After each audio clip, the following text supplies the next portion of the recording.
Very good morning students. चलिए बेटा revise करने जा रहे हैं हम अकाउंटिंग स्टैंडर्ड 10। बेटा अकाउंटिंग स्टैंडर्ड 10 जो है बेटा हम रिवाइज करेंगे आपके ही स्टडी मटेरियल से।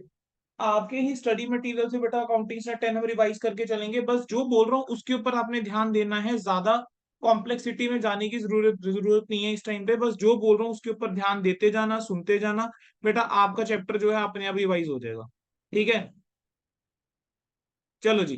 बेटा हमारे स्टैंडर्ड का नाम क्या है? हमारे स्टैंडर्ड का नाम है property plant and equipment. Accounting standard 10 property plant और इक्विपमेंट। इस स्टैंडर्ड का ऑब्जेक्टिव क्या है सर? इस स्टैंडर्ड का जो ऑब्जेक्टिव है वो ये है कि अकाउंटिंग ट्रीटमेंट बताता है प्रॉपर्टी प्लांट और इक्विपमेंट का क्या होगा।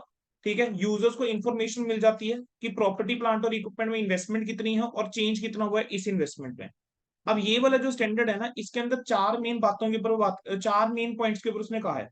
पहला वो कहता है कि रिकॉग्निशन कैसे करेंगे प्रॉपर्टी प्लांट इक्विपमेंट की। दूसरा क्या है कि कैरिंग अमाउंट कैसे निकालेंगे। तीसरा है डेप्रिसिएशन कितनी चार्ज कैसे चार्ज करेंगे। और फोर्थ इंपेयरमेंट लॉसेस की बात करके चलता है।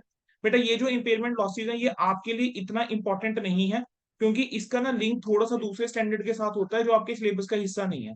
तो इंपेयरमेंट वाला पॉइंट जो है वो पेपर में आना थोड़ा सा कम चांसेस है, लेकिन बाकी पॉइंट्स पेपर में आपके पूछे जा सकते हैं। बेटा इस स्टैंडर्ड का स्कोप मैंने आपको बता दिया कि बेसिकली स्टैंडर्ड किसके बारे में बात करके चलेगा। ठीक है, ये स्टैंडर्ड बात करता है टेंजिबल एसेट्स के ऊपर। इतना आता हूँ, ये स्टैंडर्ड किसके बारे में ज्यादा बात करके चलेगा? टेंजिबल एसेट्स के ऊपर बात करके चलता है, फिक्स एसेट्स के ऊपर। किसके ऊपर ये स्टैंडर्ड नहीं लगेगा? ये स्टैंडर्ड नहीं लगेगा बायोलॉजिकल एसेट्स के ऊपर, नहीं लगेगा ये वाला स्टैंडर्ड। ठीक है, other than the bearer plants. और वेस्टिंग एसेट्स के ऊपर नहीं लगता ये वाला standard, including mineral rights, expenditure जो होता है आपका एक्सप्लोरेशन के ऊपर या एक्सट्रैक्शन ऑफ मिनरल ऑयल के ऊपर, ओर्स के ऊपर, नेचुरल गैस के ऊपर, उसके ऊपर ये वाला स्टैंडर्ड बेटा नहीं लगता है। अकाउंटिंग स्टैंडर्ड 10 जो है वो बेरर प्लांट के ऊपर लेकिन लग जाता है। ठीक है, लेकिन बेरर प्लांट से जो प्रोड्यूस निकली है उसके ऊपर ये स्टैंडर्ड नहीं लगेगा। बेरर प्लांट के ऊपर लगेगा, लेकिन बेरर प्लांट से जो प्रोड्यूस निकली है बेटा उसके ऊपर ये वाला स्टैंडर्ड नहीं लगेगा। अब प्रॉपर्टी प्लांट और इक्विपमेंट की डेफिनेशन क्या है? कहेंगे प्रॉपर्टी प्लांट और इक्विपमेंट की डेफिनेशन मीट करने के लिए दो कंडीशंस है बेटा जो सेटिस्फाई होनी जरूरी है। प्रॉपर्टी प्लांट और इक्विपमेंट वो टेंजिबल एसेट्स होते हैं जो कि आपने, टेंजिबल आइटम्स हैं जो कि हेल्ड करी गई हैं किस चीज के लिए? या तो यूज के लिए इन प्रोडक्शन, या सप्लाई करने के लिए गुड्स और सर्विसेज, या रेंटल के लिए टू अदर्स, या एडमिनिस्ट्रेटिव पर्पस के लिए। और जिसके अंदर एक्सपेक्टेड है कि जो आप यूज करोगे for more than period of 12 months. तो बेटा ये दोनों कंडीशन सेटिस्फाई होंगी तभी वो क्या कहलाएगा? प्रॉपर्टी प्लांट इक्विपमेंट कहलाएगा। क्या है? टेंजिबल एसेट होना चाहिए।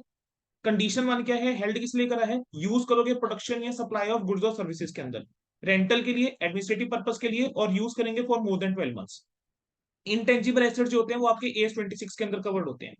एडमिनिस्ट्रेटिव पर्पस की जब हम बात करके चलते हैं तो एडमिनिस्ट्रेटिव पर्पस का बड़ा एक वाइडर मीनिंग है।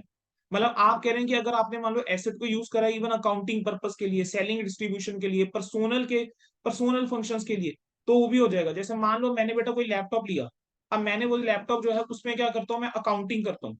अब अकाउंटिंग पर्पस के लिए मैंने एक लैपटॉप लेके रखा हुआ है, तो ये लैपटॉप जो है administrative purpose, finance, basically accounting के लिए यूज हो रहा है, तो ये भी प्रॉपर्टी प्लांट और इक्विपमेंट में ही कवर हो जाएगा। ठीक है, फिर उसके बाद हम कह रहे हैं कि कुछ एक आइटम्स ऐसे भी आप एक्वायर कर सकते हो for safety reasons, environmental reasons की वजह से भी हम प्रॉपर्टी प्लांट और इक्विपमेंट एक्वायर करते हैं। कह रहे हैं अब ये जो प्रॉपर्टी प्लांट और इक्विपमेंट एक्वायर आप करते हो एनवायरमेंटल रीजन से या सेफ्टी रीजन से, हो सकता है कि इसका डायरेक्टली फ्यूचर इकोनॉमिक बेनिफिट ना हो रहा हो, लेकिन ये जरूरी है ताकि फ्यूचर इकोनॉमिक बेनिफिट बाकी एसेट से मिले, ताकि बाकी एसेट से फ्यूचर इकोनॉमिक बेनिफिट मिले। मतलब उसका डायरेक्ट कोई फ्यूचर इकोनॉमिक बेनिफिट नहीं मिल रहा मुझे। हमने क्या करा, कोई पोल्यूशन कंट्रोल इक्विपमेंट लगा दिया। अब पोल्यूशन कंट्रोल इक्विपमेंट जो है उसका मुझे डायरेक्टली कोई बेनिफिट नहीं मिल रहा, लेकिन उस इक्विपमेंट लगाने की वजह से जो बाकी एसेट्स हैं उससे मेरा बेनिफिट जो है वो ज्यादा हो रहा है। ठीक है, चलो बेटा फिर उसके बाद नेक्स्ट हमारे पास क्या आता है? नेक्स्ट पॉइंट मुझे आपको लेकर जाना है डेफिनेशंस। बायोलॉजिकल एसेट्स छोड़ दो इसकी डेफिनेशन इस टाइम पे। ठीक है, इसके ऊपर हमें ज्यादा जाने की जरूरत नहीं है। बस जिस पॉइंट के ऊपर फोकस कर रहा हूँ आप इस टाइम उसके ऊपर जाएंगे। ठीक है, मैं चाहता हूँ बेटा सीधा सीधा आप लोग आ जाए रिकॉग्निशन क्राइटेरिया के ऊपर। जो मेन मेन पॉइंट्स है अभी सिर्फ हम वो कवर करके चलेंगे। ठीक है, रिकॉग्निशन क्राइटेरिया जो है बेटा सबसे इंपॉर्टेंट है। रिकॉग्निशन क्राइटेरिया क्या है? सबसे इंपॉर्टेंट है, कहेंगे जो कॉस्ट होती है एक आइटम ऑफ पीपीई की, यानी प्रॉपर्टी प्लांट और इक्विपमेंट की कॉस्ट को रिकॉग्नाइज कब करना चाहिए? रिकॉग्नाइज कब करना चाहिए? अगर प्रोबेबल है कि फ्यूचर इकोनॉमिक बेनिफिट जो भी एसोसिएटेड है with the item will flow to the enterprise. कह रहे हैं कि फ्यूचर इकोनॉमिक बेनिफिट जो है, फ्यूचर इकोनॉमिक बेनिफिट जो है वो फ्लो करेंगे टू द एंटरप्राइज। पहला कंडीशन ये है। और दूसरी कंडीशन क्या है कि cost can be measured reliably. Cost can be measured reliably. तो कह रहे हैं कि एसेट को आपको तभी रिकॉग्नाइज करना चाहिए इफ एंड ओनली इफ, दो कंडीशन बेटा उसने बोली है। कह रहे हैं फ्यूचर इकोनॉमिक बेनिफिट जो भी एसोसिएटेड है एंटरप्राइज एसोसिएटेड है उस आइटम के साथ, वो एंटरप्राइज को फ्लो करेंगे, will flow to the enterprise and word लिखा है साथ में। कह रहे हैं जो कॉस्ट है उसको आप मेजर कर सकते हो रिलायबली। ठीक है। अब कह रहे हैं कि ये अप्रोप्रिएट हो सकता है कि आप क्या करो कि मान लो इनसिग्निफिकेंट आइटम्स है, जैसे मोल्ड्स हो गया, टूल्स हो गया, डाइज हो गया। ठीक है। अब ये आइटम जो है इनकी क्या है, इनसिग्निफिकेंट है, लेकिन एग्रीगेट करके आप इसको बुक कर सकते हो, रिकॉग्नाइज आप कर सकते हो। ठीक है। उसके अलावा वो क्या कहता है कि जहां पर मान लो खर्चा जो है वो मटेरियल नहीं है, तो वहां पर एंटरप्राइज चाहे तो उसको प्रॉपर्टी प्लांट और इक्विपमेंट में इंक्लूड ना करे, उसको एक्सपेंस की तरह ट्रीट करे। मान लो कोई आपने छोटा मोटा एसेट लिया, ठीक है, मान लो 1000-1500 का कोई आपने प्रॉपर्टी प्लांट इक्विपमेंट लिया, तो हम कह रहे हैं कि वो इनसिग्निफिकेंट है, ज्यादा मटीरियल नहीं है। ठीक है। तो हम उसको क्या कर सकते हैं, सीधा एक्सपेंस में भी लेके जा सकते हैं। तो हम अब आगे क्या बात कर रहे हैं, कह रहे हैं कि हमें कब अप्लाई करना होता है ये वाला क्राइटेरिया, जो ऊपर आपने क्राइटेरिया पढ़ा कि फ्यूचर इकोनॉमिक बेनिफिट फ्लो होंगे, और दूसरा हमने पढ़ा कि कॉस्ट को मेजर कर सकते हैं रिलायबली। कह रहे हैं इस वाले क्राइटेरिया को आप लगाओगे कब, कह रहे हैं इस क्राइटेरिया को हम लगाएंगे कब, कह रहे हैं एक एंटरप्राइज जो है इवेल्युएट करता है रिकॉग्निशन प्रिंसिपल, जिस टाइम पे कॉस्ट जो है वो इनकर्ड होती है। अब कॉस्ट कब, कॉस्ट जो इनकर्ड होती है उसके अंदर क्या होगा, कहेंगे सिचुएशन में होता है या तो इनिशियली, जिस टाइम पे आपने एक्वायर करा है, जिस टाइम पे आप कंस्ट्रक्ट कर रहे हो कोई प्रॉपर्टी प्लांट और इक्विपमेंट, या फिर सब्सिक्वेंटली कॉस्ट इनकर होती है जिस टाइम पे आप रिप्लेस कर रहे हो, ऐड कर रहे हो। ठीक है, उस टाइम पे। अब यहाँ पर बेटा अगला हमारे पास पॉइंट आता है कि स्पेयर पार्ट्स का क्या ट्रीटमेंट होता है। अब जिन्होंने तो spare parts, stand by equipment और सर्विसिंग इक्विपमेंट, इनका ट्रीटमेंट क्या होता है। तो जिन्होंने अकाउंटिंग स्टैंडर्ड 2 बेटा मेरे साथ पढ़ा हुआ है, वहां पर हमने पढ़ा था कि अगर ये क्राइटेरिया को फुलफिल करते हैं ऑफ AS10, अगर ये AS10 के फुल क्राइटेरिया को फुलफिल करते हैं, तो वहां पर तो हम क्या करके चलेंगे, AS2 में रिकॉग्नाइज नहीं करके चलेंगे। यहाँ पर देखो क्या बोला उसने, ये बोला कह रहे हैं अगर ये प्रॉपर्टी प्लांट और इक्विपमेंट की डेफिनेशन को मीट कर रहे हैं, कह रहे हैं तब तो AS10 फॉलो कर लो। कह रहे हैं लेकिन अगर ये प्रॉपर्टी प्लांट इक्विपमेंट की डेफिनेशन को मीट नहीं कर रहे, कह रहे हैं तब इसको AS2 के अकॉर्डिंग आप डील करके चलना। ठीक है। बेटा फिर अगला आपको ना एक क्वेश्चन दिया हुआ है, क्या क्वेश्चन दिया हुआ है, कह रहे हैं कि एक ना सुपरमार्केट चेन है, एक ना एंटिटी है और सुपरमार्केट चेन है, वो रेनोवेट कर रही है अपना एक मेजर स्टोर। कहेंगे स्टोर के अंदर क्या होगा, ज्यादा स्पेस अवेलेबल होगी स्टोर प्रमोशन आउटलेट के लिए रेनोवेशन के बाद, और उसके अंदर एक रेस्टोरेंट भी इंक्लूड होगा। मैनेजमेंट ने बजट बनाया उस साल के लिए कि आफ्टर द स्टोर रीओपन, जिसके अंदर है कि कॉस्ट ऑफ रीमॉडलिंग भी है, और एक्सपेक्टेशन है कि 15% सेल इंक्रीज होगी स्टोर रेनोवेशन की वजह से, कहेंगे जिसकी वजह से नए कस्टमर आएंगे। क्वेश्चन ये पूछा गया है क्या इसको कैपिटलाइज करना चाहिए या नहीं करना चाहिए। वो ये कहता है कि जो आपका एक्सपेंडिचर हुआ है ना रीमॉडलिंग के ऊपर, ठीक है, उससे हमें फ्यूचर इकोनॉमिक बेनिफिट होंगे, 15% हमारी सेल में इंक्रीज होगी। तो कह रहे हैं ये जो कॉस्ट ऑफ मेजरमेंट रीमॉडलिंग है उसको आप मेजर भी कर सकते हो। देखो दो चीजें हैं, देखो हम ना हमेशा दो चीजें कंडीशन चेक करेंगे। पहली कंडीशन क्या है, क्या फ्यूचर इकोनॉमिक बेनिफिट फ्लो होंगे, और दूसरा क्या है, क्या कॉस्ट को मेजर कर सकते हो रिलायबली। मुझे इस वाले कोई केस में बताओ, क्या हम कॉस्ट को मेजर कर सकते हैं रिलायबली, बिल्कुल कर सकते हैं, बजट बनाया, हमें पता है ना रीमॉडलिंग में कितना खर्चा होगा, अंदाजा लगा सकते हैं, कॉस्ट को मेजर कर सकते हैं, फ्यूचर इकोनॉमिक बेनिफिट फ्लो होंगे, दिख ही रहा है 15% से क्या होगा, आपकी इंक्रीज होगी सेल्स। तो बेटा क्या करेंगे, इसको कैपिटलाइज कर देंगे, आंसर है यस, इसको हम कैपिटलाइज कर देंगे। ठीक है बेटा। नेक्स्ट आपके पास आता है cost of day to day servicing. Cost of day to day servicing की अगर हम बात करके चलें, बेटा डे टू डे सर्विसिंग है, कहां पर जाना चाहिए, रेवेन्यू नेचर का खर्चा होना चाहिए, P&L के अंदर रिकॉग्नाइज करके चलेंगे। अगला क्या आता है, replacement of the parts of the property plant और इक्विपमेंट। अब replacement of parts of property plant और इक्विपमेंट के अंदर क्या है, कहेंगे जैसे एक फर्नेस होता है, कहेंगे उसके अंदर ना रीलाइनिंग करनी पड़ती है। मेरा बेटा फर्नेस जो होता है, देखो ये बनाया हुआ है, यहाँ पर मैंने एक फर्नेस को चिपका रखा है, ये ना फर्नेस होता है।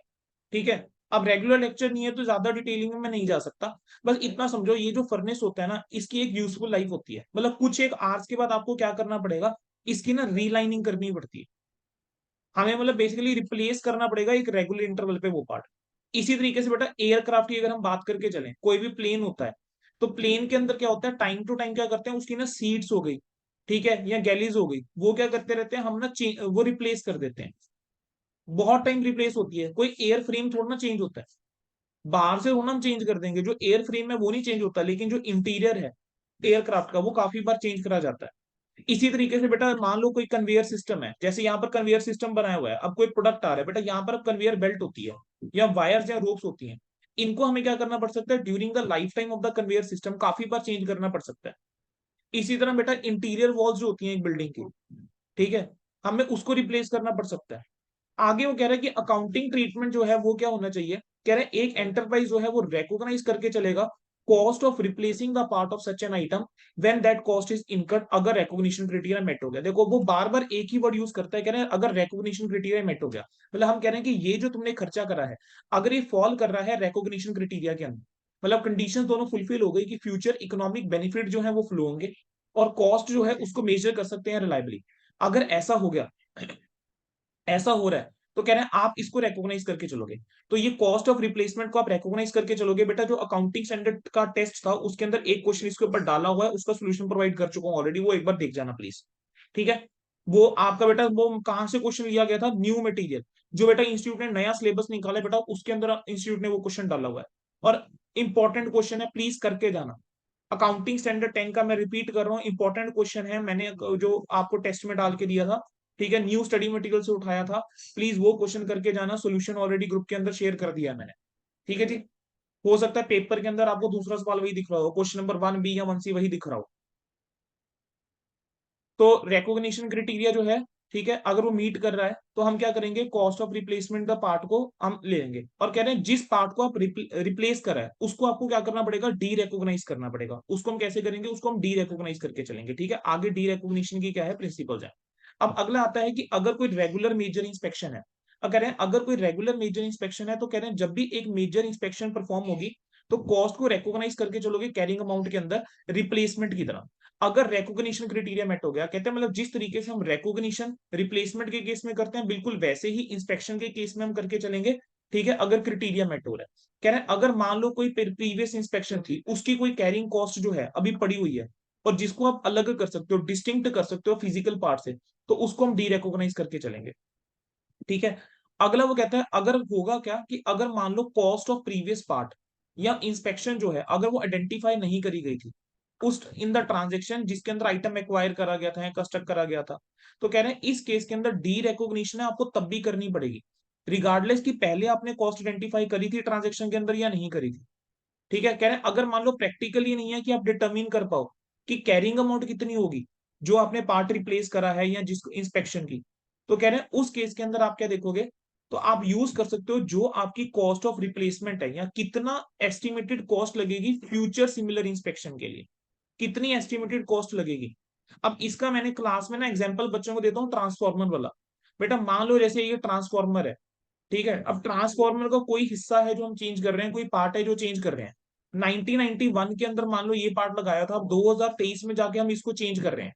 ठीक है, अब जरा सोच के देखना 1991 में कॉस्ट कितनी थी, हम कह रहे हैं उसको तो मेजर कर नहीं सकते, लेकिन हम बस ये देखें कि जो पार्ट हम रिप्लेस कर रहे हैं, ठीक है, उसका फ्यूचर बेनिफिट कितना है, उसका फ्यूचर बेनिफिट कितना है, फ्यूचर मतलब उसका हम कह रहे हैं कि एस्टिमेटेड कॉस्ट क्या रही होगी, हम वो निकालने की कोशिश करेंगे। अब वो कॉस्ट कैसे निकाल सकते हैं, बेटा आपने प्रेजेंट वैल्यू फैक्टर वाला कंसेप्ट सीखा हुआ है, प्रेजेंट वैल्यू फैक्टर कहीं ना कहीं सीख रखा होगा ना, हायर परचेज में भी तो प्रेजेंट वैल्यू फैक्टर का कुछ रोल आता है।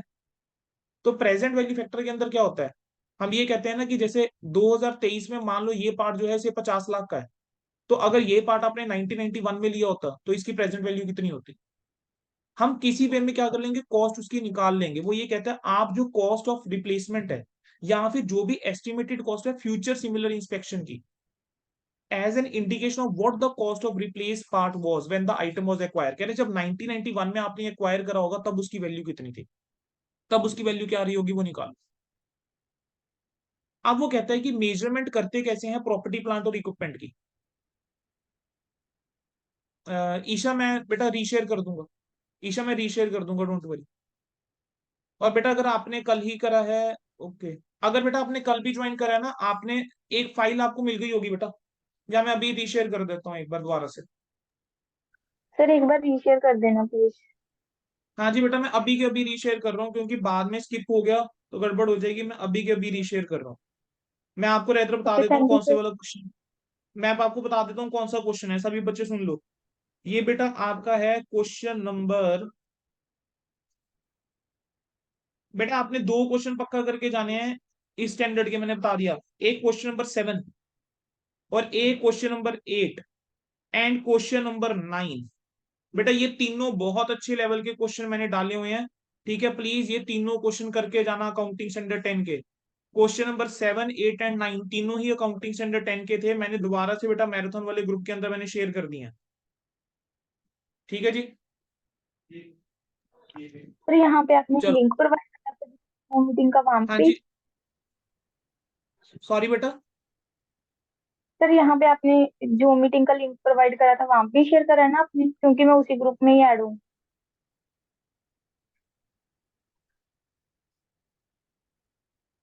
बच्चे सॉरी, आपकी वॉइस मैंने अभी मैराथन वाले ग्रुप में कर दिया बेटा शेयर, उसमें आप हैं नहीं है।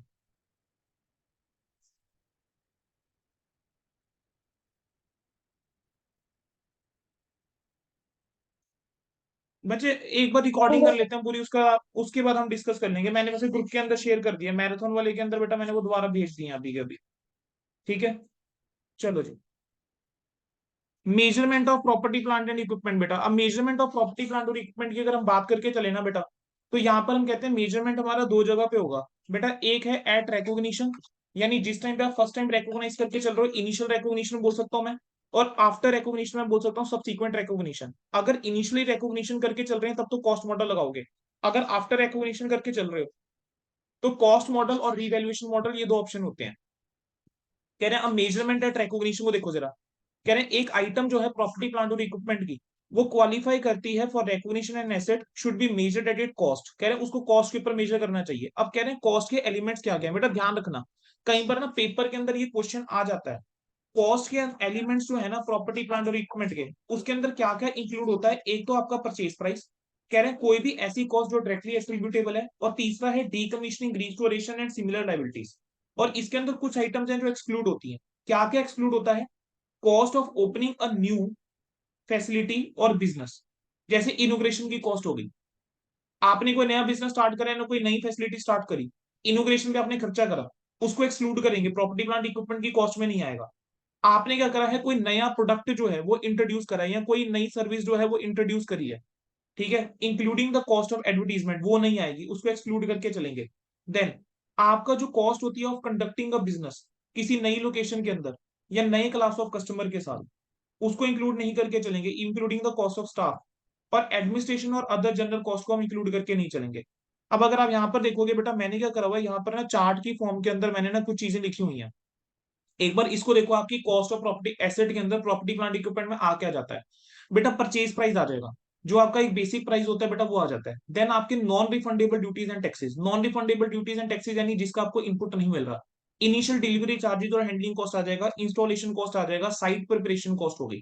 प्रोफेशनल फीस आपने किसी आर्किटेक्ट को दी है, इंजीनियर को दी है। बोर्विंग कॉस्ट जो कि कैपिटलाइज होनी चाहिए एज पर अकाउंटिंग स्टैंडर्ड 16, वो आ जाएगी। बेटा कोई खर्चा आपने इनकर करा था टेस्ट रन के ऊपर, और कोई भी एक्सपेरिमेंटल प्रोडक्शन आपने करी थी, after deducting the net proceeds receive from the sale of item produce from test run, वो आपकी आ जाएगी। कह रहे हैं कोई भी कॉस्ट जो आपने इनकर करी है एसेट को उस लोकेशन पे लाने के लिए, उस कंडीशन में लाने के लिए जो कि जरूरी है उसके इंटेंडेड पर्पस के लिए, कोई डीकमीशनिंग, रिस्टोरेशन और सिमिलर लाइबिलिटीज हो गई, वो आपकी आ जाएंगी। कह रहे हैं लेकिन कुछ एक आइटम्स को हम इंक्लूड करके नहीं चलेंगे। जैसे मान लो कोई सबसीक्वेंट हमने प्राइस एडजस्टमेंट करी है, कोई ट्रेड मतलब कम हो गया हमें हमारा प्राइस, ठीक है। नेक्स्ट क्या है, कोई भी आपने क्या किया बेटा, ट्रेड डिस्काउंट या रिबेट अगर आपको मिला है। देन आपका अगला क्या आ जाता है, कोई भी ट्रेड डिस्काउंट या रिबेट मिला, कोई गवर्नमेंट ग्रांट बेटा आपको मिली है, ठीक है, कोई, तो आपके पास क्या आ जाएगा, cost that should be capitalize, ये आपके पास आ जाएगा। बेटा पेपर में ना इसके अंदर एक कैटेगरी का क्वेश्चन बन जाता है जिसके अंदर वो आपको क्या बोलेगा, आपको कहेगा आपको बताना है ये किसके अंदर आएगा, परचेज प्राइस में आएगा, डायरेक्टली एट्रीब्यूटेबल कॉस्ट में आएगा, वो आपको बेसिकली क्लासिफिकेशन के अंदर बोल देता है। आपके स्टडी मेट के अंदर ऐसा एक सवाल है, ठीक है, वो वाला क्वेश्चन एक बार देख जाना। परचेज प्राइस की अगर हम बात करके चलें बेटा, ठीक है, परचेज प्राइस के अंदर क्या आ गया, इसके अंदर इंपोर्ट ड्यूटी आ जाएगी, नॉन रिफंडेबल परचेज टैक्सेस आ जाएंगे, अगर कोई ट्रेड डिस्काउंट और रिबेट है बेटा उसको माइनस करना।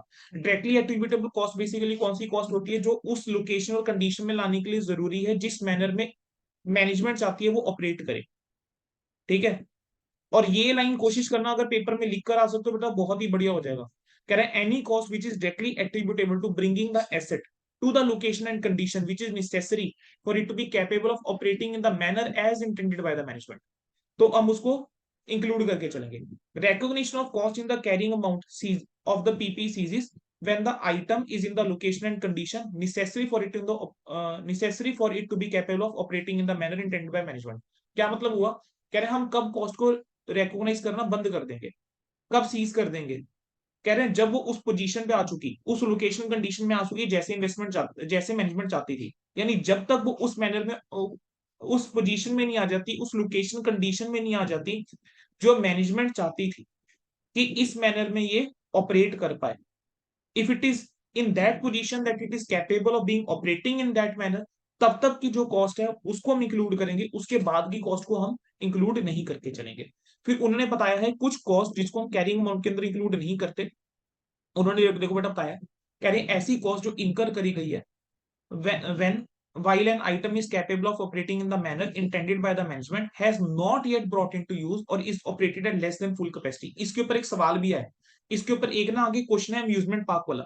कह रहे हैं अम्यूजमेंट पार्क ना कैपेबल है कि हम उसको यूज कर सकते हैं, ऑपरेट कर सकते हैं उस मैनर में जैसा इंटेंडेड है, लेकिन अभी ना हमने सिर्फ 40% के ऊपर ही ऑपरेट करा है, हमने अभी सिर्फ 40% के ऊपर ही ऑपरेट करा है। तो ऐसा कुछ क्वेश्चन आगे है, ठीक है। तो वो कह रहे हैं अगर कोई कॉस्ट आपने इनकर करी है ना जिस टाइम पे आइटम कैपेबल है, तो उस कॉस्ट को कैपिटलाइज करने नहीं बैठेंगे।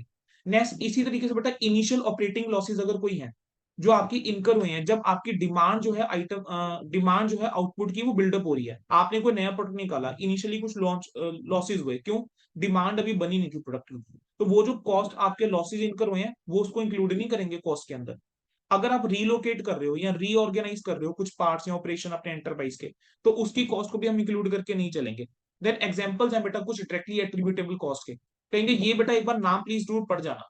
आपको ना कई बार क्या होता है क्वेश्चन आ जाता है, आपको वहां पे बताना होता है ये किस कैटेगरी के अंदर फॉल करेगा, तो वो इसी में से बन रहे होते हैं बेटा। इंप्लॉय बेनिफिट की कॉस्ट जो कि डायरेक्टली कंस्ट्रक्शन या एक्विजिशन रिलेटेड है, साइट प्रिपरेशन की cost, initial delivery handling cost, installation assembly cost, cost of testing कि एसेट जो है वो फंक्शन कर रहा है प्रॉपर्ली या नहीं। अगर हमने ऐसे कोई टेस्टिंग करी है, हमने हमारे पास जो प्रोडक्ट बना हमने उस प्रोडक्ट को बेचा, उस प्रोडक्ट को बेच के जो पैसा मिला उसको हम माइनस कर देंगे, हम जो नेट अमाउंट है बेसिकली वो हम ऐड करके चलेंगे। प्रोफेशनल फीस कह रहे हैं फिर कुछ कॉस्ट ऐसी है जो पार्ट नहीं होगी item of property plant equipment का। बेटा ये चारों की चारों मैंने वही है जो ऊपर लिखी हुई थी, ठीक है बेटा। देन बेटा इसके बाद नेक्स्ट हमारे पास आ जाता है, जैसे बेटा ये इलुस्ट्रेशन नंबर 4 देख लो जरा।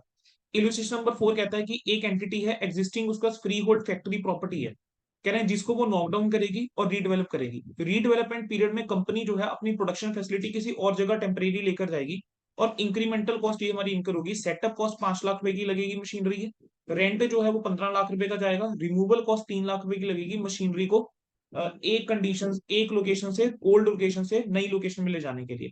हमसे पूछा ये गया है, क्या कह रहे हैं, क्या इस कॉस्ट को कैपिटलाइज करा जा सकता है या नहीं करा जा सकता, ठीक है। अब इसका आंसर पढ़ेंगे फटाफट से, देखो क्या लिखा है।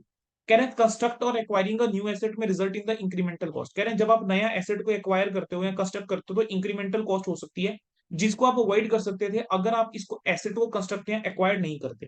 तो कह रहे हैं इस कॉस्ट को हम कॉस्ट ऑफ एसेट का इंक्लूड नहीं करके चलेंगे अगर ये डायरेक्टली एट्रीब्यूटेबल नहीं है एसेट को उस लोकेशन या कंडीशन में लाने के लिए जो इंटेंडेड बाय द मैनेजमेंट है of operating in the manner as intended by management. कह रहे हैं जो कॉस्ट इनकर करी है कंपनी ने वो रीलोकेटिंग की कॉस्ट है या रीऑर्गेनाइजिंग की कॉस्ट है, और अभी हम ऊपर पढ़ के आए हैं कि रीलोकेटिंग और रीऑर्गेनाइजेशन की कॉस्ट जो है वो AS10 की क्राइटेरिया को मीट ही नहीं करती, वो कॉस्ट के अंदर इंक्लूड नहीं होती, तो इसको हम कैपिटलाइज नहीं कर सकते। अगला क्वेश्चन देखो बेटा, पेपर में काफी बार इस टाइप का क्वेश्चन आ जाता है, आपको ये बताना है कि कितना हमारा कैपिटलाइज होगा। बेसिकली आपको ये बताना है अमाउंट कितनी कैपिटलाइज होगी। बेटा 9th क्वेश्चन देख लेना, मैंने उसके अंदर बस क्वेश्चन के अंदर कुछ ट्विस्ट हमने डालने हैं, ठीक है। एक नया क्वेश्चन वो फ्रेम्ड है, तो कुछ ट्विस्ट डाल के बड़ा अच्छा क्वेश्चन एक बना हुआ है, ठीक है, वो आप जरा करके जाना। अब इसके अंदर क्या है, हम कहेंगे एक कंपनी है, कहेंगे वो परचेज करना चाहती है एक मशीनरी, कॉन्ट्रैक्ट करा एक सप्लायर के साथ कि एक मशीनरी परचेज करेंगे जो एक डिपार्टमेंट में इंस्टॉल करनी है 3 महीने के टाइम में। अब मशीनरी को इंस्टॉल करने के लिए कुछ स्पेशल फाउंडेशन रिक्वायर्ड है, कहेंगे साइट प्रिपेयर करनी पड़ेगी, 140 की कॉस्ट लगेगी, तो ये 140 बेटा कैपिटलाइज होगा, आंसर है यस। हम ये एक्टिविटी जो है वो एक टेक्नीशियन सुपरवाइज करेगा और उसको 45,000 पर मंथ देना है, 3 महीने लगेंगे, तो 45,000 इंटू 3 1,35,000 भी आ जाएगा। मशीनरी की कॉस्ट होगी 1,58,58,000, ये भी इंक्लूड होगी। ट्रांसपोर्टेशन का खर्चा लगा मशीनरी को फैक्ट्री तक लाने के लिए, डायरेक्टली एट्रीब्यूटेबल कॉस्ट है, आएगी। आर्किटेक्ट अपॉइंट करा था जो सुपरवाइज करेगा इंस्टॉलेशन, तो ये कॉस्ट भी आएगी। तो ये सारा का सारा बेटा क्या होगा, ऐड होगा, ठीक है, और आपके पास क्या आ जाएगा, आपके पास कॉस्ट आ जाएगी मशीनरी की। फिर उसके बाद बेटा नेक्स्ट क्वेश्चन जरा देखोगे, ठीक है, ये वाला क्वेश्चन एक बार देखो, मैंने देखो इसको इंपॉर्टेंट वेरी इंपॉर्टेंट भी लिखा हुआ है यहाँ पर, जरा ये पढ़ लो। ये वाला क्वेश्चन बेटा घुमा फिरा के कहीं ना कहीं पूछ ही लेगा। कहेंगे एक एंटिटी है जो major chain of super market को ऑपरेट कर रहा है, उन्होंने एक नया स्टोर जो है एक्वायर करा, नई लोकेशन के अंदर रेनोवेशन का खर्चा करना पड़ेगा सिग्निफिकेंट, मैनेजमेंट एक्सपेक्ट कर रही है कि रेनोवेशन 3 महीने चलेगी और उस टाइम पे सुपरमार्केट क्लोज रहेगी। अब बेटा यहाँ पर सुपरमार्केट आ गया, कई बार रेस्टोरेंट चेन बोल देगा, कभी कुछ बोल देगा, ठीक है, तो कुछ ना कुछ यहाँ पर ना वो बोल देगा, ठीक है। अल्टीमेटली आंसर आपका सेम है। मैनेजमेंट ने बजट तैयार करा, कहेंगे कि रीमॉडलिंग का कॉस्ट कितना होगा और स्टाफ की सैलरी जो है, who will be preparing the store before it's opening and related utilities, कह रहे हैं ट्रीटमेंट क्या होना चाहिए। तो बेटा ये देखो, वो कहता है कि मैनेजमेंट को जो कॉस्ट ऑफ कंस्ट्रक्शन है और रीमॉडलिंग है वो तो कैपिटलाइज करनी चाहिए। क्यों? क्योंकि वो निसेसरी है स्टोर को लाने के लिए उस कंडीशन के अंदर जो मैनेजमेंट चाहती है कि उस मैनर में ऑपरेट करे, capable of operating in the manner as intended by the management. Supermarket हम तब तक ओपन नहीं कर सकते जब तक हम रीमॉडलिंग का खर्चा ही नहीं करेंगे। तो कह रहे हैं इस एक्सपेंडिचर को तो कॉस्ट का हिस्सा मानना चाहिए, लेकिन कह रहे हैं कि जो आपकी सैलरी की कॉस्ट है या यूटिलिटीज की कॉस्ट है ना, या स्टोरेज ऑफ गुड्स की कॉस्ट है, वो तो ऑपरेटिंग नेचर की होती है, ठीक है। कहेंगे वो तो तब भी इनकर होगी जब स्टोर ओपन होगा। अब ये कॉस्ट जो है वो जरूरी नहीं है कि आपको स्टोर को बनाने के लिए उस कंडीशन में लाने के लिए ये कॉस्ट जरूरी नहीं है। तो कह रहे हैं इसको आप एक्सपेंस की तरह ट्रीट करके चलोगे, ठीक है बेटा। अब बेटा अगला इलस्ट्रेशन नंबर 7 जो है वो अम्यूजमेंट पार्क वाला है, इसको प्लीज एक बार खुद से रीड कर लेना। बेटा फिर आपका डीकमीशनिंग आ गया, रिस्टोरेशन और सिमिलर लाइबिलिटी आ गया। कह रहे हैं जो आपका इनिशियल एस्टिमेट होता है ना डिसमेंटलिंग का या रिमूव करने का किसी आइटम और उसको रीस्टोर करने का, उस साइट के ऊपर जिसके ऊपर वो लोकेटेड है, उसको हम डीकमीशनिंग, रिस्टोरेशन और सिमिलर लाइबिलिटी बोलते हैं। कह रहे हैं the obligation of for which an enterprise incurs when the item is acquired, जब आपने किसी आइटम को एक्वायर करा है या as a consequence of using the item during a particular period, किसी और पर्पज के लिए other than to produce inventory. अब बेटा ये चीज आ गई। अब अगला क्या है, कॉस्ट क्या होती है सेल्फ कंस्ट्रक्टेड एसेट की। सेल्फ कंस्ट्रक्टेड एसेट के केस में देखो क्या बोल रहा है, कह रहे हैं कॉस्ट जो होती है एक सेल्फ कंस्ट्रक्टेड एसेट की, आप सिमिलर प्रिंसिपल यूज करोगे जो हम एक एक्वायर्ड एसेट के केस में करते हैं। कह रहे हैं अगर एंटरप्राइज सिमिलर एसेट बनाती है नॉर्मल कोर्स ऑफ बिजनेस में, तो वो कॉस्ट हम लेकर चल लेंगे, बस उसके अंदर प्रॉफिट एलिमेंट जो है उसको हटा देना।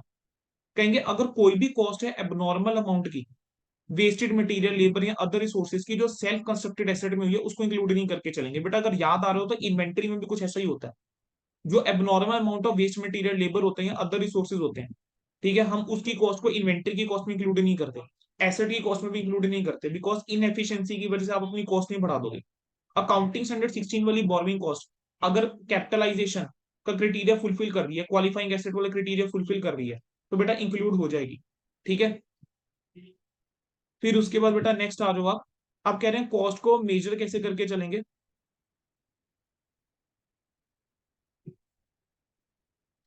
Cost of an item of of property plant और equipment the cash price equivalent at the recognition date. कह रहे हैं जिस दिन आप रिकॉग्निशन कर रहे हो उस दिन जो कैश प्राइस है उसके ऊपर आप मेजर करके चलोगे।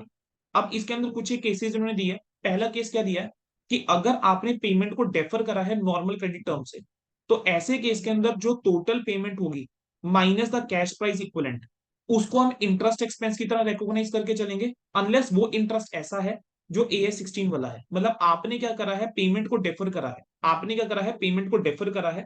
पेमेंट जो है मान लो 3 महीने में करनी थी, अब आप पेमेंट 6 महीने मतलब डेफर कर रहे हो। तो पेमेंट अगर आपने डेफर करा है तो बेटा जितनी आपकी टोटल पेमेंट जाएगी उसमें से कैश प्राइस माइनस करना पड़ेगा, ठीक है। जो आपका डिफरेंस आएगा उसको हम इंटरेस्ट की तरह ट्रीट करके चलेंगे, अनलेस वो ऐसा इंटरेस्ट है जिसको AS 16 के अकॉर्डिंग हमें कैपिटलाइज करना चाहिए।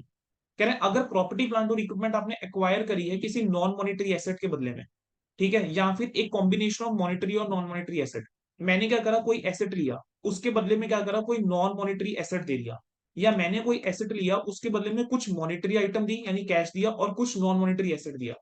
तो कह रहे हैं ऐसे केस के अंदर फेयर वैल्यू के ऊपर आप मेजर करके चलोगे, अनलेस जो भी ट्रांजेक्शन हुई है उसके अंदर कमर्शियल सब्सटेंस नहीं है, या फिर फेयर वैल्यू जो है, जो एसेट तुमने रिसीव करा है और जो फेयर वैल्यू एसेट की जो आपने गिव अप करा है वो रिलायबली मेजरेबल नहीं है।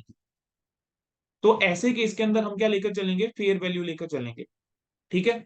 अब इसके बाद बेटा नेक्स्ट आ जाएंगे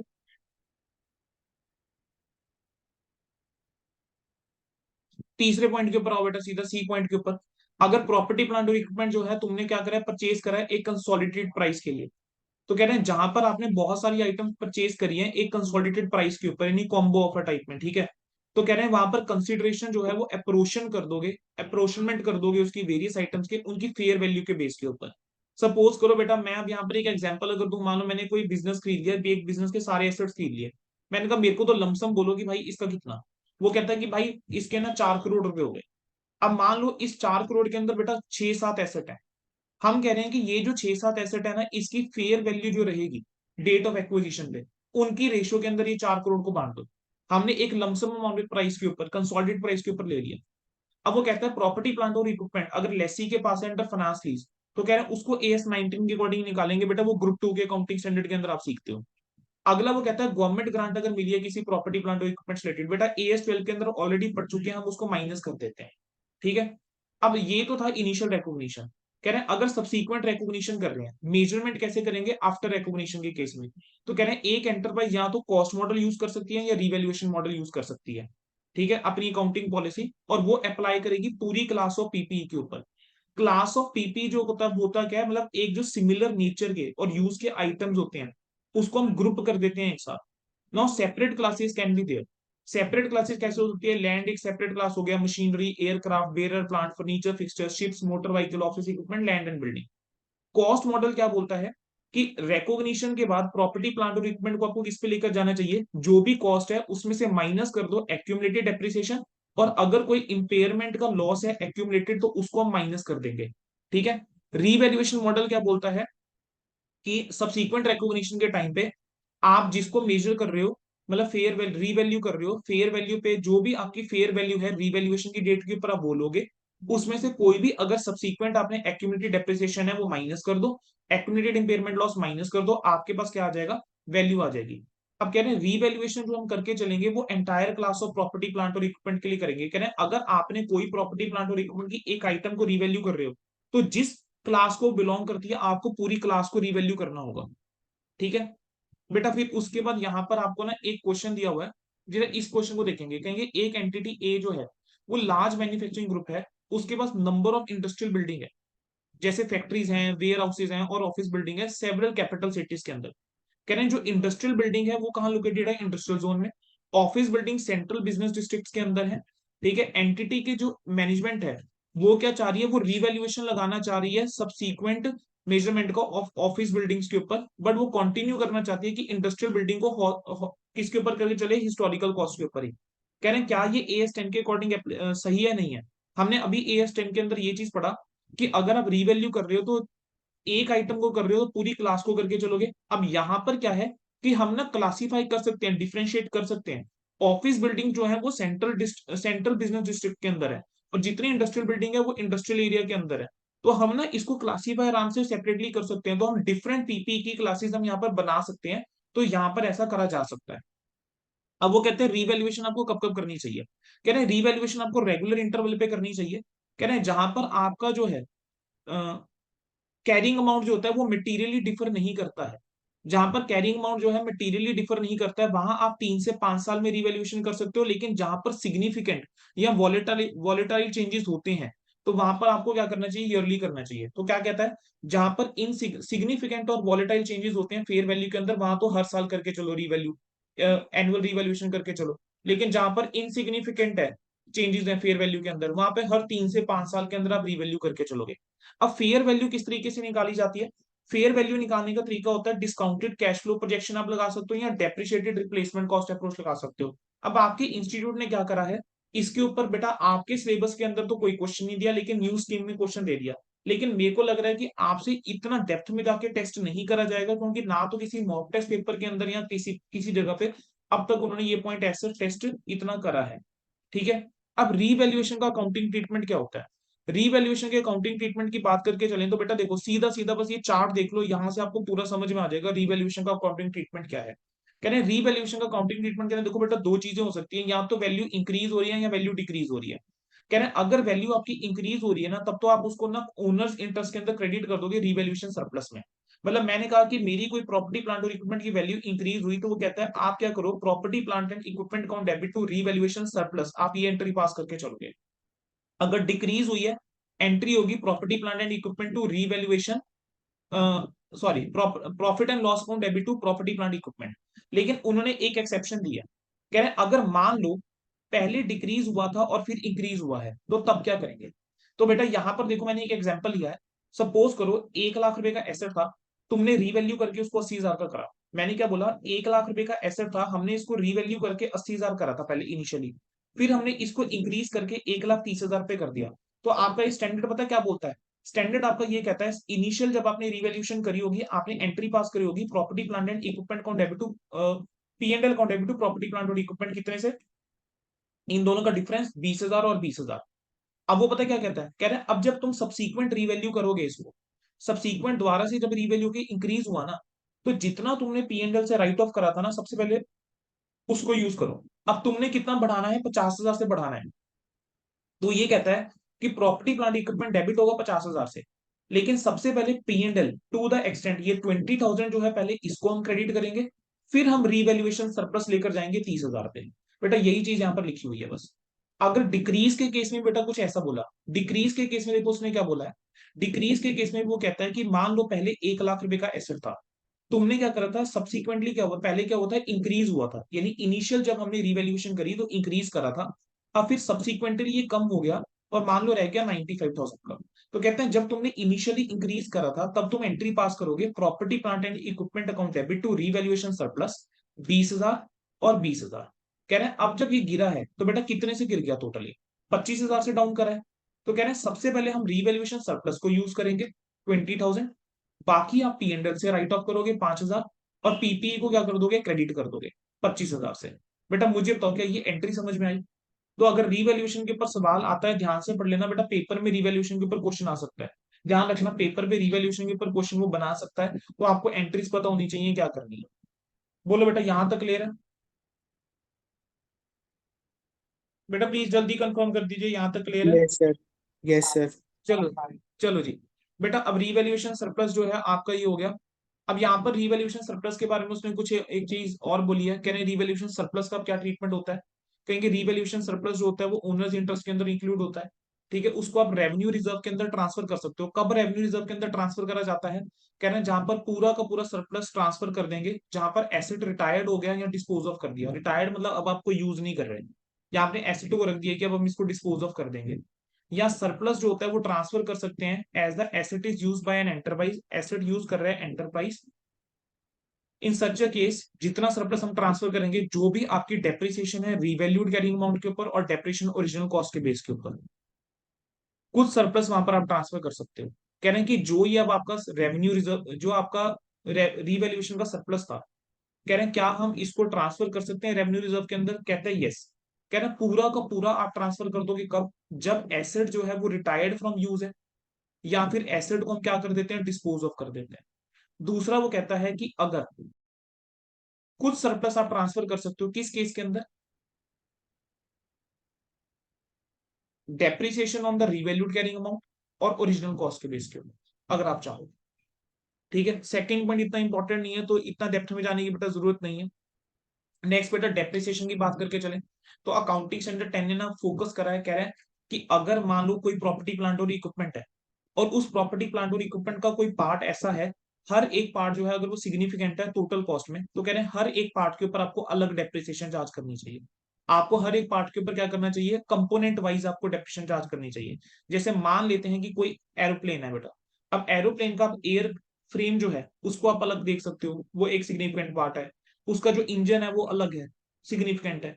तो ऐसे केस में वो कहता है कि आप एयर फ्रेम को अलग से डेप्रिशिएट करो, इंजन को अलग डेप्रिशिएट करो, कंपोनेंट वाइज डेप्रिसिएशन के ऊपर बेटा वो बात करके चलता है। ठीक है बेटा, अगला जो कहता है वो कहता है डेप्रिशिएबल अमाउंट क्या होता है। डेप्रिशिएबल अमाउंट की अगर हम बात करके चलें, तो डेप्रिशिएबल अमाउंट होता है ओरिजिनल कॉस्ट में से, यानी जो भी आपको कॉस्ट पड़ी है एसेट की, उसमें से आप रेजिडुअल वैल्यू जो है उसको आप माइनस कर दीजिए, ये आपका डेप्रिशिएबल अमाउंट होता है। ठीक है, या फिर कॉस्ट या फिर रीवैल्यूड अमाउंट, अगर मान लो आपने इसकी रीवैल्यूड करी है, रिवैल्यूएशन करी है, तो रीवैल्यूड अमाउंट में से आप माइनस कर देंगे क्या, रेजिडुअल वैल्यू। ठीक है बेटा, फिर अगला क्या कहता है, डेप्रिशिएबल अमाउंट जो होती है वो किसके ऊपर एलोकेट करोगे, सिस्टमेटिक बेसिस में, यूजफुल लाइफ में। इसके बाद कहता है कि आपको रिव्यू करना चाहिए रेजिडुअल वैल्यू और यूजफुल लाइफ एसेट की। कह रहे हैं जो भी रेजिडुअल वैल्यू होती है और यूजफुल लाइफ होती है एसेट की, उसको आपको हर एक फाइनेंशियल ईयर में रिव्यू करना चाहिए। और अगर मान लो एक्सपेक्टेशन जो है वो प्रीवियस एस्टिमेट से डिफर कर रही है, तो आपको AS5 के अकॉर्डिंग उसका ट्रीटमेंट बेटा करके चलना चाहिए। ठीक है, अब एक बार फटाफट से ये वाला क्वेश्चन देखो। ए लिमिटेड ने, एक एंटिटी ने क्या करा था, 1,00,000 रुपए का एक एसेट खरीदा था। कह रहे हैं इसकी यूजफुल लाइफ 10 साल थी, रेजिडुअल वैल्यू नील थी। कह रहे हैं अब 2025 में, यानी 4 साल 5 साल बाद, 21, 22, 23, 24, 4 साल बाद, ठीक है, डायरेक्टर्स ने रिव्यू करा कि इस एसेट की जो प्रोबेबल फर्दर लाइफ रह गई है वो सिर्फ 4 साल ही बची है। मतलब देखो बेटा हुआ क्या होगा, जो पहले 4 साल तुम डेप्रिशन लगा रहे होंगे ना, तुमने 1 लाख डिवाइड बाय 10 करा होगा, तो पहले 4 साल तो 10,000 की डेप्रिशन लग रही होगी, पहले 4 साल 10,000 की डेप्रिसिएशन लग रही होगी। लेकिन इसके बाद क्या हुआ होगा, अब तुम्हारी वैल्यू रह जाएगी 60,000, क्योंकि 4 साल तुमने 10,000 की डेप्रिसिएशन चार्ज करी, तो वैल्यू तो 60,000 रह गई। अब 60,000 को 4 से डिवाइड करेंगे, तो रिमेनिंग यूजफुल लाइफ के अंदर 15,000 की डेप्रिसिएशन बेटा हम चल लगा के चलेंगे। ठीक है। अब वो कहता है कि डेप्रिसिएशन लगाना कब शुरू करेंगे, बड़ा इंपॉर्टेंट है। डेप्रिसिएशन तब लगाना शुरू करते हैं जब वो अवेलेबल फॉर यूज है एसेट, यानी जब वो उस लोकेशन या उस कंडीशन में आ चुका हुआ है जो कि नेसेसरी है कि ऑपरेट करे इन दैट मैनर जो एज इंटेंडेड बाय मैनेजमेंट है, तो तब हम क्या करेंगे, डेप्रिसिएशन लगाना शुरू कर देंगे। ठीक है।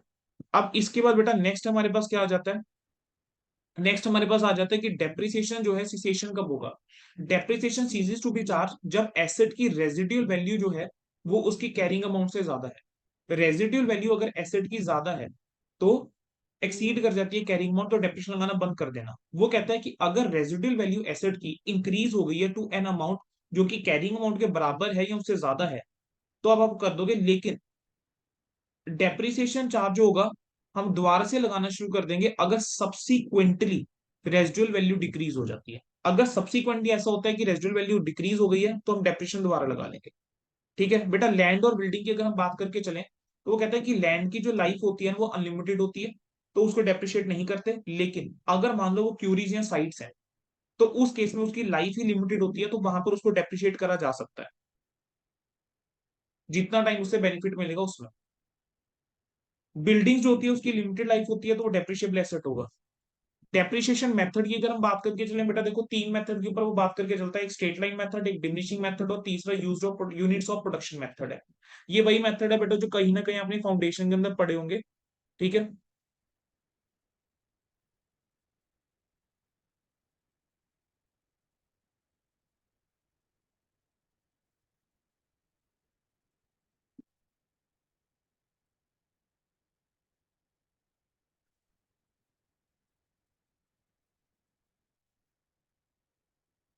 बेटा अगले पॉइंट के ऊपर आ जाओ, बस एक डी रिकॉग्निशन के ऊपर आ जाओ।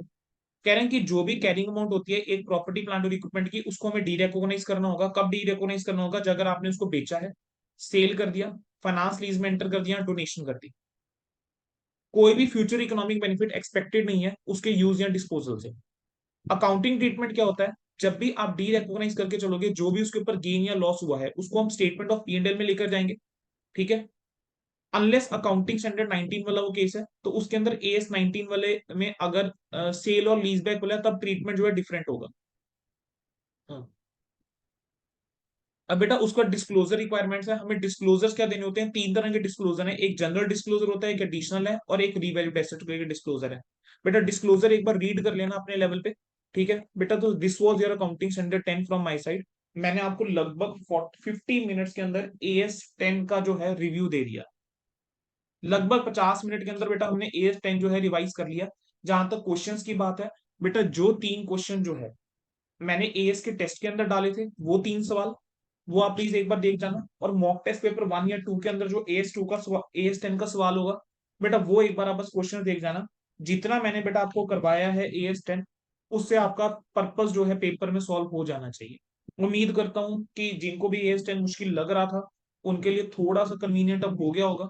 ठीक है बेटा, मैं क्या करूंगा, थोड़ी देर में हम क्या करेंगे, ब्रांच अकाउंटिंग एक बार स्टार्ट करेंगे, एग्जैक्ट टाइमिंग मैं बता दूंगा। और अभी जो बीच वाला कुछ टाइम रहेगा उसके अंदर मैं कुछ एक चैप्टर्स के आप लोगों के साथ ना स्पेसिफिक पीडीएफ शेयर कर दूंगा। ठीक है, स्पेसिफिक कुछ एक क्वेश्चंस और पीडीएफ मैं शेयर कर दूंगा चैप्टर वाइज, आपके पास पीडीएफ आती रहेंगे आज पूरे ही दिन। तो आप क्या करते हैं ना, साथ साथ वो बेशक रिवाइज करते रहना, आपका वो एक बार रिव्यू हो जाएगा। और बेटा बिल्कुल रिलैक्स होकर तैयारी करो, मैं आपको एक चीज कह रहा हूँ, टेंशन लेके पढ़ोगे ज्यादा कवर नहीं कर पाओगे, रिलैक्स होके कवर करो। ठीक है। और ब्रेक ज्यादा लंबी मत लेना आज, कोशिश करो आज ज्यादा लंबी ब्रेक्स ना लो। हाँ, जब बॉडी को रिक्वायर्ड है, जब आपको लग रहा है कि नहीं अब तो ब्रेक लेनी पड़ेगी, बेटा डेफिनेटली तब ब्रेक लेनी है। लेकिन कोशिश करना जब आप ब्रेक्स ले लो छोटी ब्रेक्स लो, बहुत ज्यादा लंबी ब्रेक कोई मत लेना कंसिस्टेंट की, गैप ज्यादा आ जाए। ठीक है। और बेटा कॉन्फिडेंस रखना, अपने अपनी मेहनत पे कॉन्फिडेंस रखना, और बेटा अपना बस बेस्ट दे के आना। I wish you all the best. ठीक है, ब्रांच अकाउंटिंग का बेटा देखो, मैं अगर मुझे वीडियो मिल जाती है definitely I will upload same. अगर ब्रांच अकाउंटिंग की मुझे वीडियो नहीं मिलती है पुरानी मेरी रिकॉर्डिंग, तो उस केस के अंदर I will take another live session with you. ठीक है जी, चलो बेटा, we are ending the session, thank you so much.